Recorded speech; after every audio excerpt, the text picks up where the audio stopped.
నష్టానికి కాంగ్రెస్ బీఆర్ఎస్ రెండు రాజకీయ పార్టీలు బాధ్యత కాదా? అధ్యక్ష, పాలమూరు రంగారెడ్డి పథకం శంకుస్థాపన సందర్భంగా కేసీఆర్ గారు మాట్లాడినటువంటి మాటల్ని ఒకసారి గుర్తు చేసుకోవాలి. పక్కనున్నటువంటి కాంట్రాక్టర్ని పిలిచి కేసీఆర్ గారు ఆ రోజు ఏమన్నారు? ఏమయ్యా, ఈ ప్రాజెక్టు నువ్వే కడుతున్నావా? ప్రాజెక్టుతో పాటు నాకు కూడా ఒక రూమ్ కట్టించు, నేనుండి 2 రోజులకు ఒకసారి ఇక్కడికి వస్తా, నువ్వు కట్టించేటటువంటి రూములనే ఉంటా, కేవలం నువ్వు ప్రాజెక్టు కడితే కుదరది, నాకు కూడా ఒక రూమ్ కట్టియాలా, నేను ఇక్కడనే ఉండి ఈ ప్రాజెక్టుని పూర్తి చేసే బాధ్యత నాది అన్నాడు. కానీ ఏమైంది అధ్యక్ష? ఇప్పటికీ ఆ ప్రాజెక్టుకు అతిగతి లేకుండా పోయింది. అధ్యక్ష, ఎన్టీ రామారావు గారి కాలంలో చర్చ మొదలుపెట్టి రాజశేఖర రెడ్డి గారి కాలంలో మొదలైనటువంటి ఎస్ఎల్బీసీ ప్రాజెక్టు నల్లమల అటవీ ప్రాంతంలో 36 కిలోమీటర్ల టన్నెల్ ద్వారా శ్రీశైలం నుంచి నక్కలగండి వరకు గ్రావిటీ ద్వారా నీళ్లు రావాల్సి ఉండే. ఆ ప్రాజెక్టును తట్టిన మట్టిని కూడా తీయలేదు. కేసీఆర్ గారి పాలనలో అన్ని ప్రాజెక్టుల దగ్గర అన్నట్టే ఇక్కడ కూడా కుర్చేసుకొని కట్టిస్తా అన్నాడు. ఇక ప్రాజెక్టుకు ఒక కుర్చీ. అంతేకాకుండా అధ్యక్ష, ఆ సొరంగం దవ్వేటటువంటి కాంట్రాక్టర్ పెండింగ్ బిల్లులు చెల్లించకపోవడంతో టన్నెల్లో ఇరుక్కుపోయినటువంటి మిషన్ 10 ఏళ్లు అట్లనే ఉన్నా దాని కారణంగా మొన్న ప్రమాదం జరిగింది. అంతమంది ప్రాణాలు పోవడానికి గత పాలకులు, ఇప్పుడున్నటువంటి పాలకులు బాధ్యత కాదా? అధ్యక్ష, బీఆర్ఎస్ వల్లనైతే పాలమూరుకు అన్యాయం జరిగింది, దాంట్లో ఏమాత్రం అనుమానం లేదు. కానీ 2023లో మా పాలమూరు బిడ్డ ఈ రాష్ట్రానికి ముఖ్యమంత్రి అయిందని అక్కడి ప్రజలు సంతోషపడ్డారు.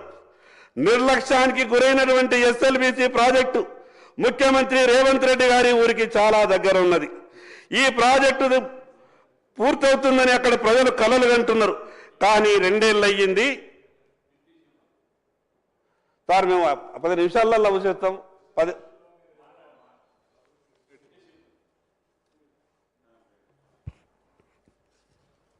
అధ్యక్ష, గౌరవ సభ్యులు ఎస్ఎల్బీసీ టన్నెల్ మార్క్స్ అట్లా ప్రభుత్వం చాలా సీరియస్గా తీసుకుని దానికోసం పనిచేసింది.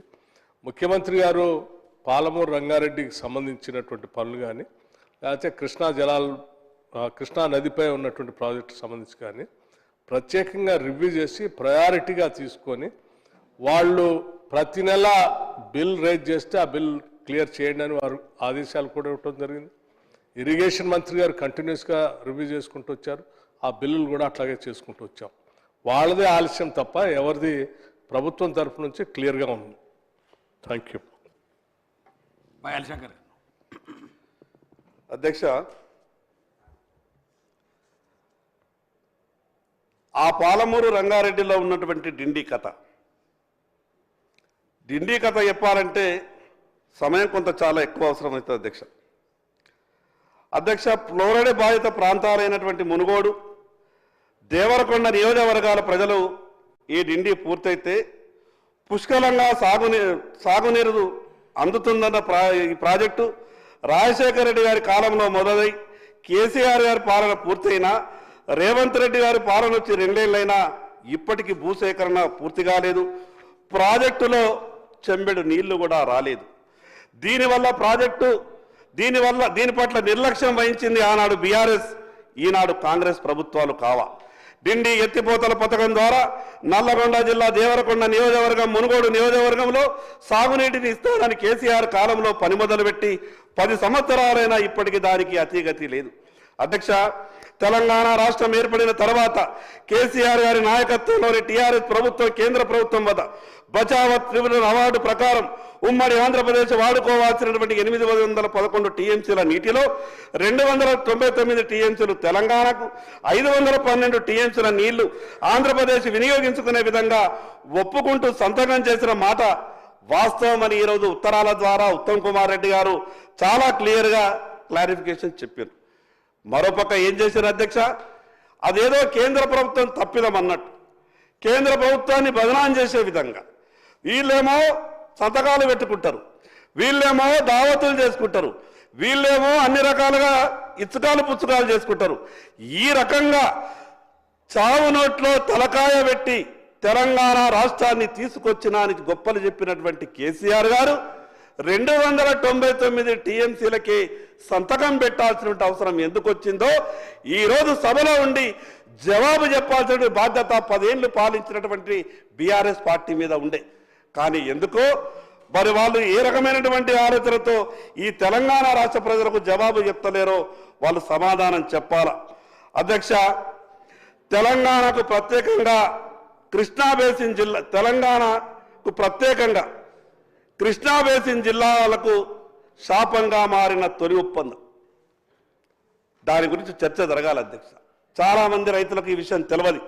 వాళ్ళు ఏమనుకుంటారంటే తెలంగాణ రాష్ట్రం వచ్చింది కాబట్టి అన్ని సవ్యంగా జరిగిపోతాయేమో, ఈ 299 ఏంది, ఈ లెక్కలేని మాకు నీళ్లు రావాలని రైతులు ఆలోచిస్తారు తప్పితే ఈ అంకెల గురించి రైతులు ఆలోచించరు. ఈ అంకెల మీద చర్చ జరగాలి.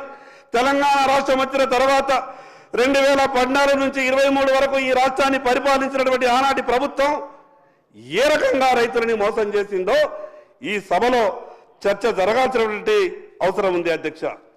అధ్యక్ష, రీడిజైన్ పేరుతో తుమ్మిడిగట్టి నుంచి మేడిగడ్డకు లొకేషన్ మార్చినట్టు పాలమూరు రంగారెడ్డి విషయంలో కూడా అదే పంతాను గత ముఖ్యమంత్రి గారు అనుసరించారు.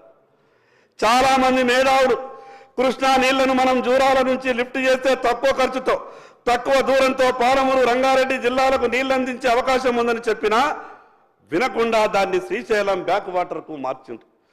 అధ్యక్ష, శ్రీశైలం బ్యాక్ వాటర్ నుంచి ప్రతిరోజు 4 టీఎంసీల నీళ్లను లిఫ్ట్ చేస్తామని ఈ ప్రాజెక్టులో నార్లాపూర్, ఏదులా, బట్టెం, కరివేనా, ఉద్దండాపూర్, లక్ష్మీదేవిపల్లి ఇన్ని రిజర్వాయర్ల ద్వారా నీళ్లు ఇస్తానని చెప్పినటువంటి కేసీఆర్ గారు 10 ఏళ్ల కాలంలో ఏం మొరగబెట్టిందో ఈ తెలంగాణ సభలో తెలంగాణ ప్రజలకు వివరిస్తే బాగుంటుండే అధ్యక్ష.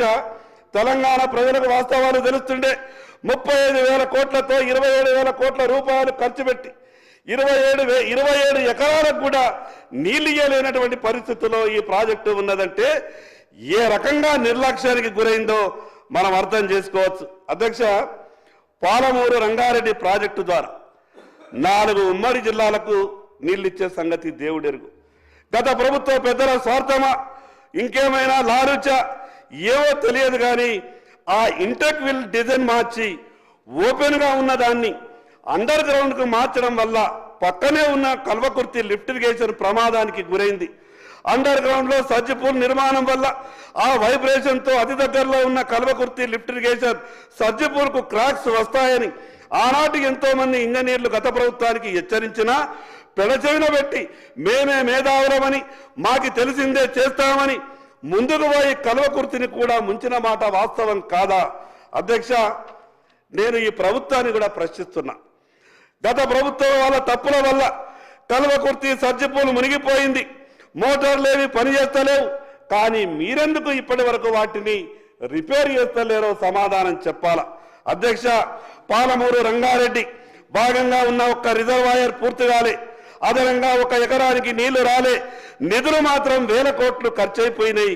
జోగులాంబ గద్వాల జిల్లాలో నిర్మించాలనుకున్న గట్టు లిఫ్ట్ ఇరిగేషన్ 9 లిఫ్ట్ ఇరిగేషన్లు ఎక్కడున్నాయో ఇప్పటి వరకు ఎవరికి తెలియదు.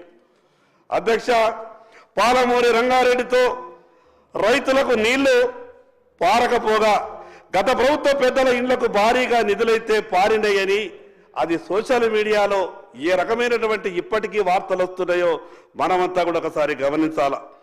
అధ్యక్ష, ఆ రోజు మిగులు బడ్జెట్తో ఈ మాట చెప్పాలంటే బాధ అనిపిస్తుంది అధ్యక్ష.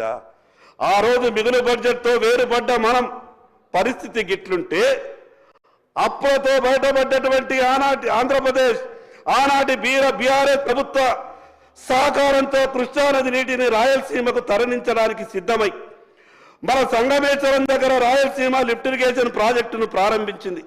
రోజుకు 6 టీఎంసీల నీళ్లను లిఫ్ట్ చేసే కెపాసిటీ ఆ ప్రాజెక్టుది. పోతిరెడ్డిపాడు హెడ్ రెగ్యులేటరీ కెపాసిటీ విపరీతంగా పెంచేసి యథేచ్ఛగా నీటిని తరలిస్తున్న మాట వాస్తవం కాదా? దీనికి ఆనాటి తెలంగాణ రాష్ట్ర ప్రభుత్వం పూర్తిగా సహకరించిన మాట వాస్తవం కాదా? అధ్యక్ష, రాయలసీమ లిఫ్ట్ అనేది శ్రీశైలం రిజర్వాయర్ అట్టడుగు నుంచి నీళ్లను గుంజే ప్రాజెక్టు. అది రోజు నీళ్లను లిఫ్ట్ చేయడంలో తెలంగాణకు అన్యాయం జరిగింది. ముఖ్యంగా 2004 2014 మధ్య ఢిల్లీలో కాంగ్రెస్ ప్రభుత్వం, ఇక్కడ రాజశేఖర రెడ్డి గారి నాయకత్వంలోని కాంగ్రెస్ ప్రభుత్వం కృష్ణా నీటిని పోతిరెడ్డి పాడుకుండా రాయలసీమ ద్వారా పెన్నా బేసిన్ కు తరలిస్తున్నప్పుడు ఆనాడు కాంగ్రెస్ నాయకులు ఒక్క మాట కూడా మాట్లాడలేకపోయింది అధ్యక్ష. తెలంగాణ సాధించుకున్నదే నీళ్ల కోసం. 10 ఏళ్ళు బీఆర్ఎస్ పాలన, 2 ఏళ్ళు కాంగ్రెస్ పాలన.